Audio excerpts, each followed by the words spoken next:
Jagtial MLA Sanjay గారు లేచి ప్రభుత్వం చాలా గొప్ప గొప్ప కార్యక్రమాలు చేపడతా ఉన్నది.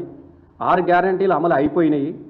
ఇవాళ అరచేతులకు బెల్లం పెడితే ప్రజలందరూ మోచేతులతో నాక్కుంటా అబ్బా అబ్బా అని చెప్పేసి ఉబ్బి తబ్బిపైపోతున్నారు అని చెప్పేసి ఒక అబద్ధాలమైనటువంటి, అంటే రేవంత్ రెడ్డి గారు ఏ విధంగా అయితే అబద్ధాలు చెప్తారో అంతకన్నా 2 ఆకులు ఎక్కువే చదివినటువంటి జగిత్యాల ఎమ్మెల్యే సంజయ్ గారు అబద్ధాలు చెబుతున్నటువంటి క్రమంలో మరి అక్కడ ఉన్నటువంటి గౌరవ హుజురాబాద్ ఎమ్మెల్యే పాడి కౌశిక్ రెడ్డి గారు, అయ్యా నువ్వు అబద్ధాలు ఎందుకు చెప్తా ఉన్నావు? ఉన్నది ఉన్నట్టు చెప్తా ఉంటే నువ్వు మాట్లాడడానికి ఎవరికీ అభ్యంతరం లేదు, కానీ ప్రజలు అనుకుంటున్నటువంటి వేరు, మరి నువ్వు మాట్లాడుతున్నది వేరు. మరి నువ్వు ఈ ప్రభుత్వం యొక్క వకాల్తాతు పుచ్చుకున్నావా, లేకుంటే నువ్వు ఏ పార్టీ ప్రతినిధిగా మాట్లాడుతున్నావు అని చెప్పేసి లేచి ప్రశ్నించడం జరిగినది.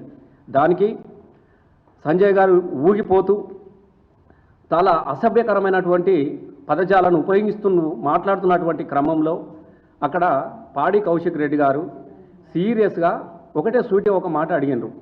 ఒకవేళ కాంగ్రెస్ పార్టీ వాదివైతే దాని తరఫున మాట్లాడు, నువ్వేమి అమలు చేసిరో, నీ ప్రభుత్వం ఏం చేసిరో చెప్పు. లేదు ఇంకా నువ్వు బీఆర్ఎస్ పార్టీ ఎమ్మెల్యేగా కొనసాగుతూ ఉన్నావు కాబట్టి ప్రజలు అనుకుంటున్నటువంటి అభిప్రాయాలను నువ్వు మాట్లాడమని చెప్పిన దానిని అక్కడ ఉన్నటువంటి మంత్రులు కానీ కాంగ్రెస్ ఎమ్మెల్యేలు కానీ వాళ్ళ మెప్పు పొందడానికి కోసము చాలా తీవ్రమైనటువంటి పదజాలను ఉపయోగించడాన్ని మేము తీవ్రంగా ఖండిస్తూ ఉన్నాం.